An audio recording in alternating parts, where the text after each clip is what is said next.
عثمانی सल्तनत के बादशाह सुल्तान महमूद द्वितीय के दौर में मस्जिद नबवी की तामीर सिर्फ एक इमारती काम नहीं थी, बल्कि ये रसूलुल्लाह हमसे अकीदत, मोहब्बत और एहतराम का जिंदा नमूना थी। उस समय मस्जिद नबवी सदियों पुरानी हो चुकी थी। वक्त के साथ साथ मौसम की सख्ती, तेज धूप, बारिश और हवा की वजह से कई हिस्से कमजोर हो गए थे। खास तौर पर हुजराए मुबारक के ऊपर बना गुंबद, जो पहले मामलूक और फिर उस्मानी दौर में तामीर किया गया था। लकड़ी और शीशे से बना यह गुंबद जगह जगह से जर्जर हो चुका था और यह डर पैदा हो गया था कि अगर इसे मजबूत न किया गया तो भविष्य में किसी बड़े नुकसान का खतरा हो सकता है। सुल्तान महमूद द्वितीय तक जब यह बात पहुंची तो उन्होंने इसे एक मामूली प्रशासनिक मसला नहीं समझा।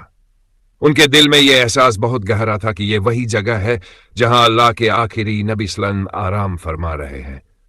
इसलिए उन्होंने सबसे पहले यह हुक्म दिया कि बिना पूरी तहकीक, मशवरे और एहतियात के कोई भी काम शुरू न किया जाए।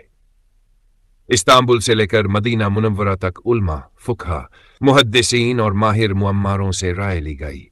सबकी यही राय थी कि तामीर बेहद अदब और खामोशी के साथ होनी चाहिए ताकि हुजराए रसूल की बेहुरमती का कोई अंदेशा भी न रहे। तामीर से पहले मदीना मुनव्वरा में खास इंतजाम किए गए। जिन कारीगरों और मजदूरों को चुना गया, उन्हें सिर्फ उनकी कारीगरी की वजह से नहीं बल्कि उनके अखलाक, परहेजगारी और दीनी समझ की वजह से चुना गया। यह पाबंदी लगाई गई कि काम करने वाला हर शख्स पाक हालत में होगा, वुजू के बगैर कोई काम नहीं करेगा और तामीर के दौरान जोर से बात करना, हंसना या शोर मचाना सख्त मना होगा। यह एहसास हर शख्स के दिल में बिठाया गया कि वह किसी आम इमारत पर नहीं बल्कि रसूलुल्लाह सल्लल्लाहु अलैहि वसल्लम के हुजरे के आसपास काम कर रहा है। सबसे पहले पुराने गुंबद की हालत का जायजा लिया गया। माहिर इंजीनियरों और कारीगरों ने देखा कि लकड़ी के कई हिस्से कमजोर हो चुके हैं और शीशे की परत भी जगह जगह से टूट चुकी है। यह तय किया गया कि पुराने ढांचे को पूरी तरह हटाने के बजाय उसे बहुत धीरे धीरे और हिस्सों में खोला जाए ताकि नीचे मौजूद हुजराए मुबारक को कोई झटका न लगे। यह काम महीनों तक चला। हर छोटा कदम उठाने से पहले दुआ की जाती और पूरी सावधानी बरती जाती। जब पुराना ढांचा हटाया गया तो नए गुंबद की बुनियाद डालने का काम शुरू हुआ। इस बार तामीर में पहले से ज्यादा मजबूत और टिकाऊ सामान इस्तेमाल किया गया। मोटी और अच्छी किस्म की लकड़ी लाई गई जिस पर कीड़ों और नमी का असर कम पड़ता था। इसके साथ साथ पत्थर और शीशे की मजबूत परतें लगाई गई ताकि गुंबद न सिर्फ वजन सह सके बल्कि बारिश और धूप से भी पूरी तरह महफूज रहे। सुल्तान महमूद द्वितीय ने इस काम के लिए खुलकर खजाना खर्च करने का हुक्म दिया और साफ कह दिया कि इस मुकद्दस जगह पर किसी भी तरह की कंजूसी बर्दाश्त नहीं की जाएगी। गुंबद की शक्ल पहले से ज्यादा संतुलित और मजबूत बनाई गई। उसकी ऊंचाई और गोलाई इस तरह तय की गई कि वह हुजराए मुबारक के ऊपर पूरी तरह हिफाजत का एहसास दे, लेकिन मस्जिद की सादगी और वकार से बाहर न जाए। इस दौर में यह भी खास ध्यान रखा गया कि गुंबद की तामीर से मस्जिद में नमाज पढ़ने वालों को ज्यादा परेशानी न हो। नमाज के औकात में काम रोक दिया जाता था और पूरी खामोशी के साथ इबादत का माहौल कायम रखा जाता था। तामीर के दौरान सिर्फ गुंबद ही नहीं बल्कि आसपास की दीवारों और छतों को भी मजबूत किया गया।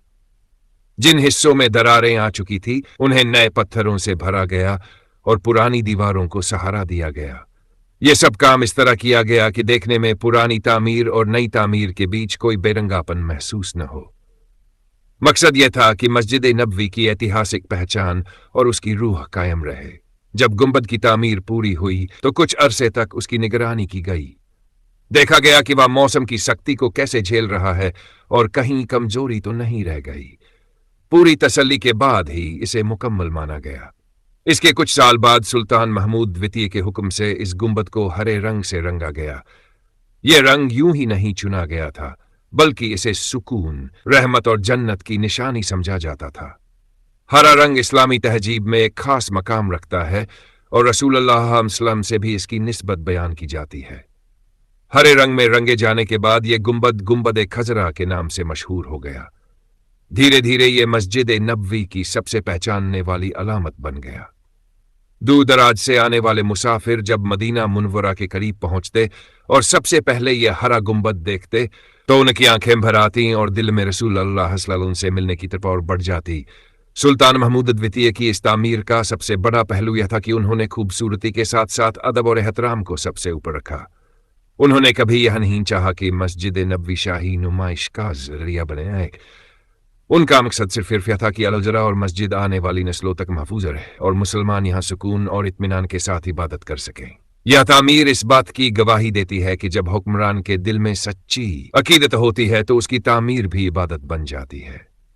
सुल्तान महमूद द्वितीय ने अपने दौर की सबसे बड़ी जिम्मेदारियों में से एक को जिस एहतराम, समझदारी और दीनी जज्बे के साथ अंजाम दिया, उसने मस्जिद नबवी को सिर्फ मजबूती ही नहीं दी बल्कि मुसलमानों के दिलों में उस्मानी सल्तनत के लिए इज्जत और मोहब्बत भी पैदा कर दी। आज जब कोई शख्स मस्जिद नबवी में दाखिल होता है और गुंबद खजरा की तरफ नजर उठाता है तो उसे सिर्फ एक इमारत नहीं दिखती बल्कि सदियों की अकीदत, कुर्बानी और एहतराम की कहानी नजर आती है। यह गुंबद इस बात की याद दिलाता है कि रसूल अल्लाह सल्लल्लाहु अलैहि वसल्लम से मोहब्बत सिर्फ जुबान से नहीं बल्कि अमल, एहतराम और खिदमत से जाहिर की जाती है। सुल्तान महमूद द्वितीय की करवाई हुई ये तामीर इसी मोहब्बत और अदब का एक रोशन निशान है जो क़यामत तक मुसलमानों के दिलों को मदीना मुनव्वरा से जोड़े रखेगा।